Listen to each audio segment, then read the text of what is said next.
Coming off the back of First Class and Days of Future Past, this franchise seems to be in safe hands. So next up is the introduction of the first mutant and one of the most devastating villains yet. This is my uneducated opinion on the movie X-Men Apocalypse.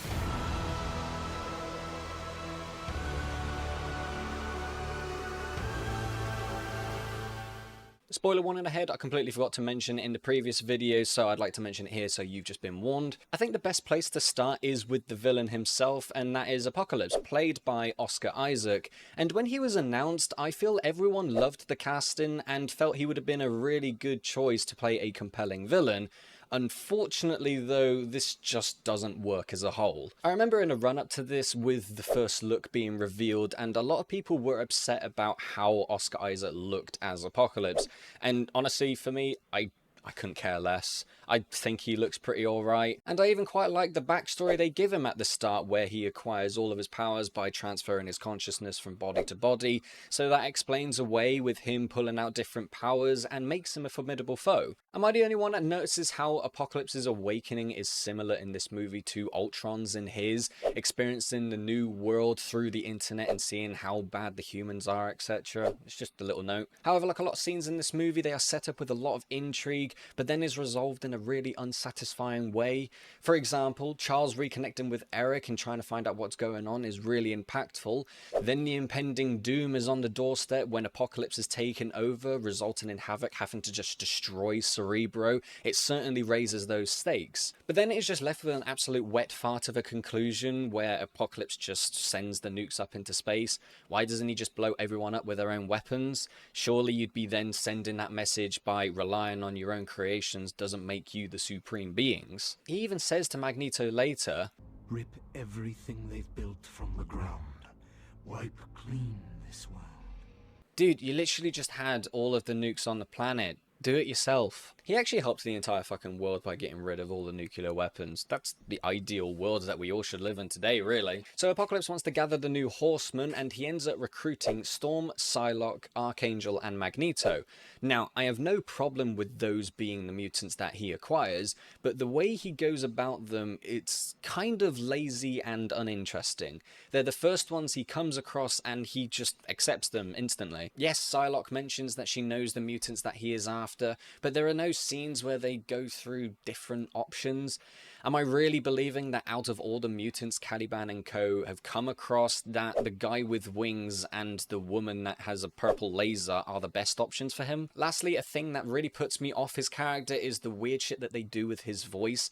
They try to make him seem so menacing with his voice deepening with echoes in most scenes, even those that are less intense. I'm not saying that this would be any better, but I would understand it if he was to sound like this, if he was getting really aggressive, like with his speech towards Magneto in Auschwitz.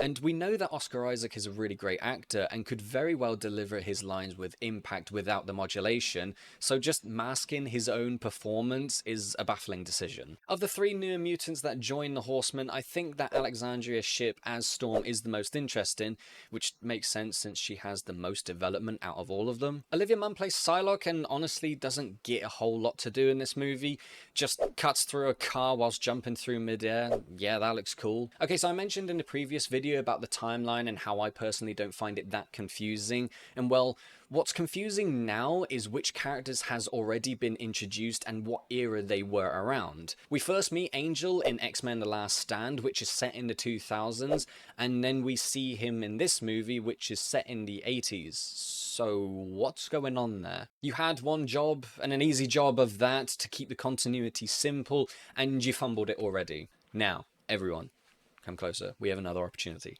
Come on, come closer. A little bit closer. Cyclops is back.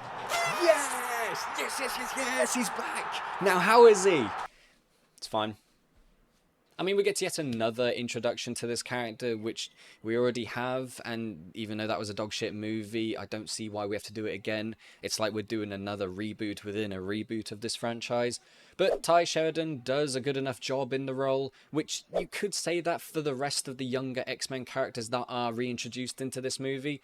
Jean Grey, played by Sophie Turner, who is alright. Again, I don't think she gets that much to do, unfortunately. Even though they're trying so desperately to set up the Phoenix Saga again, It seems to be a bit of a routine performance, which is a shame because we know Sophie's a really good actor. She is also in the height of Game of Thrones at this point in time, so the potential is there. Cody Smith McPhee, I think, is the standout in the newer faces playing Nightcrawler. I really like his introduction and going into this timid but eagerness to learn about the new culture he's now involved in. Who thought putting in this line was a good idea? Well, at least we can all agree the third one's always the worst.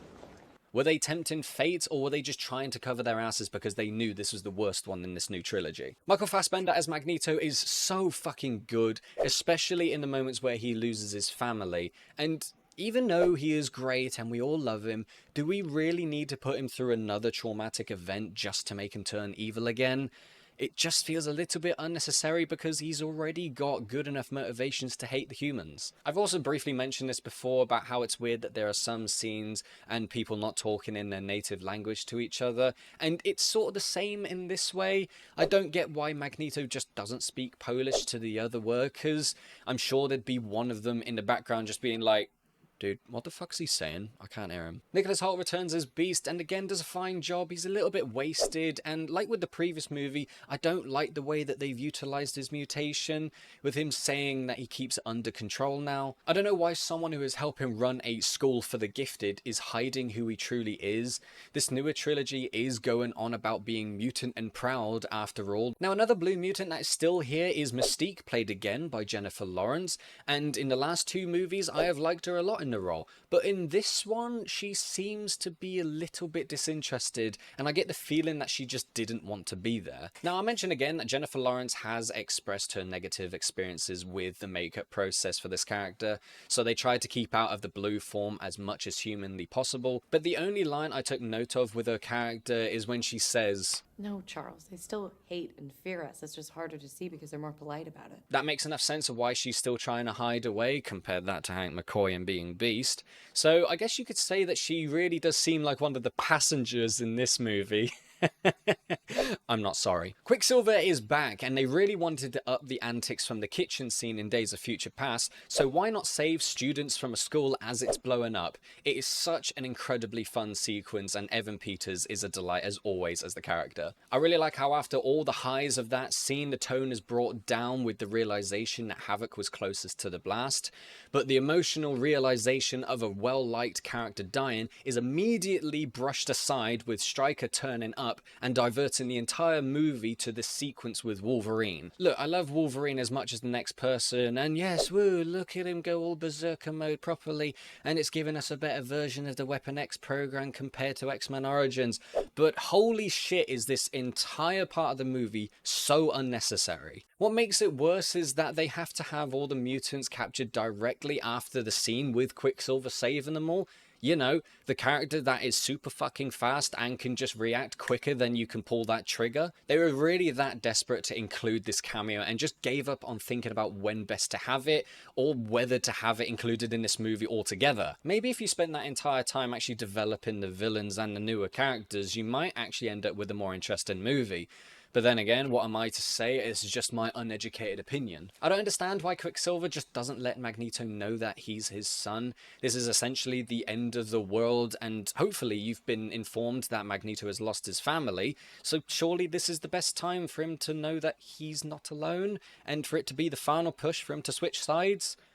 They're trying to put this side to Quicksilver who is anxious, indecisive, and already acknowledging that he is always too late to certain scenarios, so I guess we shall see if that pays off in the next installment. Now, am I the only one that is getting tired of these movies having big events starting to unfold, and we just resort to having reaction shots of generals and normal people just standing, taking their glasses off? One of those dumbass generals even says, He's talking about the whole goddamn world. What made you think that, genius? The fact that there's a giant fucking screen of the planet in front of you? Or the fact that the guy literally just said, "What we're seeing is a magnetic phenomenon on a much larger scale than we saw in Auschwitz." Of course we're talking about the whole fucking world. And just like with every weird prequel, we have to force in some dumb aspects that are present in the future, like Charles going bald. why did we have to have an origin about how Xavier lost his fucking hair? Now, this does have some decent moments, and when it comes to the final fight, I do feel that excitement when Magneto finally turns on Apocalypse, encouraging all the other X-Men to fight together, and the music swelling in the background. It's also quite brutal to watch in a few scenes, when you have people getting clapped down to their own skeletons, hearing all the bones mushed together as they are crushed into a ball, and even when Angel gets his new wings, it is quite graphic. Now, the visual effects can be very hit or miss. There are some really cool shots, like with Nightcrawler teleporting Xavier back to the ship, Apocalypse experiencing the many voices through Charles, and then the release of the Phoenix in the final fight. I think that is a really awesome moment. But then it has shots such as Psylocke running across the rooftops looking like a PlayStation 3 character, Apocalypse fighting Xavier in their mind where it has no weight to it, and then the rebuilding of the mansion, which just looks dire. Overall, this movie is filled with some really good actors, but has so many story beats which are just thrown together, making it feel really bloated, and resolutions which are unsatisfying. I feel as though I ranted a lot in this video, but I don't think this is a horrible movie. There are just a lot of little annoyances I have that add up, and think it's just a lot of wasted potential. So the budget of this movie was $178 million, and at the worldwide box office this grossed just under $544 million. That's a decent enough return, but ultimately, judging by what comes next and the critical response that this movie received, it's not looking good. And just like with every other opinion video, let's look at the trailer to see if it's any good.